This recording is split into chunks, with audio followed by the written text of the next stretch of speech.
வணக்கம். துரந்தர் 2 இந்த வருஷத்தோட மிகப்பெரிய பிளாக் பஸ்டர்.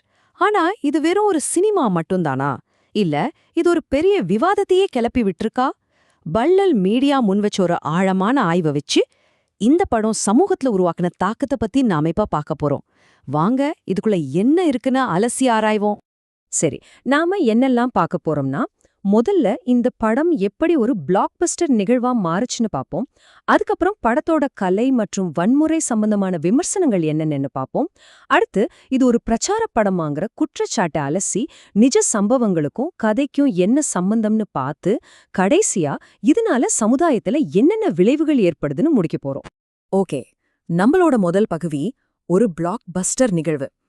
இந்த படம் வெறும் தியேட்டர்ல ஓடின படமா மட்டும் இல்ல, அது ஒரு கலாச்சார நிகழ்வாவே மாறிடுச்சு. அது எப்படி, ஏன் நடந்தது? வாங்க முதல்ல அதை புரிஞ்சுக்க முயற்சி பண்ணுவோம். இந்த மொத்த விவாதத்தையும் வள்ளல் மீடியா எப்படி ஆரம்பிக்கிறாங்க தெரியுமா? ஒரு செம நக்கலான கமெண்டோட தான். ஈரான்ல போர் செய்யற வீரர்கள் கூட சண்டையை நிறுத்திட்டு இந்த படத்தை பாக்குறாங்கன்னு சொல்றாங்க.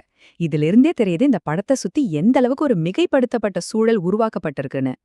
1000 கோடி ரூபாய். சும்மா யோசிச்சு பாருங்க. இந்த நம்பர் வெறும் பணத்தை குறிக்கல, கோடிக்கணக்கான மக்கள் தங்களோட நேரத்தையும் உணர்ச்சிகளையும் இதுக்காக செலவு செஞ்சிருக்காங்க. அப்போ இதோட கலாச்சார தாக்கத்தை நம்ம சும்மா சாதாரணமா எடுத்துக்கவே முடியாது இல்லையா? இதுல இன்னொரு சுவாரஸ்யமான விஷயம் என்னன்னா, இதோட தாக்கம் இந்தியாவோட நிக்கல பாகிஸ்தான் வரைக்கும் போயிருக்கு. அங்க பைரேட்டட் சிடிகள் வெளிப்படையா விற்கப்பட்டதாகவும் அங்க இருக்கிற அதிகாரிகள் விளையாட்டா பிச்சைக்காரங்களை பார்த்து நீ இந்தியன் ஏஜென்டான்னு கேட்டதாகவும் வள்ளல் மீடியா குறிப்பிடுறாங்க. இதுவே படத்தோட தாக்கம் எந்த அளவுக்கு பரவலா இருந்துச்சுங்கிறதுக்கு ஒரு சின்ன உதாரணம் தான். சரி, இந்த புகழ்ச்சி வசூல் எல்லாம் ஒரு பக்கம் இருக்கட்டும். இப்போ நம்ம பார்க்க போறது திரைப்பட கலையின் விமர்சனம். வள்ளல் மீடியா இந்த படத்துல என்னென்ன தீவிரமான கலை மற்றும் தார்மீக சிக்கல்களை கண்டுபிடிச்சாங்கன்னு பார்க்கலாமாங்க.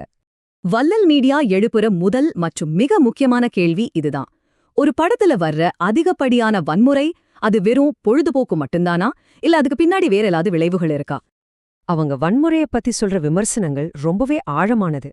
தலைய வெற்ற மாதிரி கொடூரமான காட்சிகள் இருக்கிறதால இது குடும்பத்தோட பாக்குற படமே இல்லைன்னு சொல்றாங்க. அது மட்டும் இல்லாம அந்த வன்முறைக்கு தியேட்டர்ல கிடைக்கிற விசில் சத்தம் நம்ம சமூகத்துல ஆக்ரோஷத்தை எப்படி ஒரு சாதாரண விஷயமா மாத்துதுன்னு அவங்க கவலைப்படுறாங்க.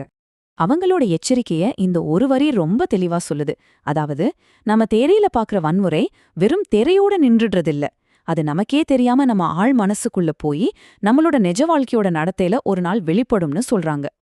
இப்போதான் நாம இந்த பகுப்பாய்வோட மையப்புள்ளிக்கே வர்றோம். அதாவது பிரச்சார குற்றச்சாட்டு. வள்ளல் மீடியாவோட வாதப்படி இது வெறும் ஆக்ஷன் படம் இல்ல, இதுக்கு பின்னாடி ஒரு தெளிவான அரசியல் நோக்கம் இருக்கு. இந்த விவாதத்தை நாம சரியா புரிஞ்சுக்கணும்னா முதல்ல காஷ்மீரி பண்டிட்னா யாருன்னு தெரிஞ்சுக்கணும். இவங்க காஷ்மீரோட பூர்வீக பிராமண சமூகத்தை சேர்ந்தவங்க. இந்த படத்தோட இயக்குனரும் இதே சமூகத்தை சேர்ந்தவருங்கிறது இங்க ரொம்ப முக்கியமான ஒரு விஷயம். இங்கதான் வள்ளல் மீடியாவோட மைய வாதமே ஆரம்பிக்குது.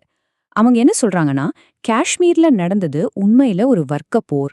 அதாவது பணக்கார நில உரிமையாளர்களுக்கும் ஏழை மக்களுக்கும் இடையில நடந்த ஒரு மோதல். ஆனா இந்த படம் அந்த சிக்கலான வரலாற்றை மறைச்சி அதை ரொம்ப எளிமையா ஒரு இந்து முஸ்லிம் மத போரா சித்தரிக்குதுங்கிறது தான் அவங்களோட குற்றச்சாட்டு. அவங்களோட வாதத்தை இன்னும் தெளிவா விளக்க அவங்க ஒரு நேரடியான கேள்வியை முன்வைக்கிறாங்க.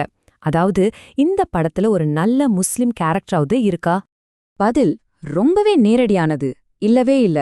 நல்லவங்களா காட்டுற முஸ்லிம் கதாபாத்திரங்கள் கூட கடைசியில வில்லங்களாவோ இல்லனா மாறுவேஷத்துல இருக்கிற ஹிந்து ஏஜென்டாவோ தான் காட்டப்படுறாங்க. ஒருத்தர் கூட நல்லவரா கடைசி வரைக்கும் இல்லைன்னு சுட்டிக்காட்டுறாங்க. இது ஒரு முக்கியமான பிரச்சார ஒத்தி அப்படின்னு அவங்க விளக்குறாங்க.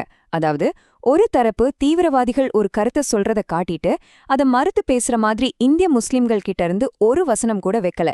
இதனால ஒரு முழு சமூகத்தின் மீதும் சந்தேகம் வர்ற மாதிரி படம் அமைக்கப்பட்டிருக்குன்னு சொல்றாங்க.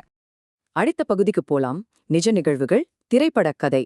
ஒரு கற்பனை கதைக்கு நம்பகத்தன்மை கொடுக்கணும்னா அதுக்குள்ள சில நிஜ சம்பவங்களை கலப்பாங்க. இந்த படம் உண்மைக்கும் கற்பனைக்கும் நடுவில் இருக்கிற கோட்டைய எப்படி மங்களாக்குதுன்னு இப்ப பாப்போம்.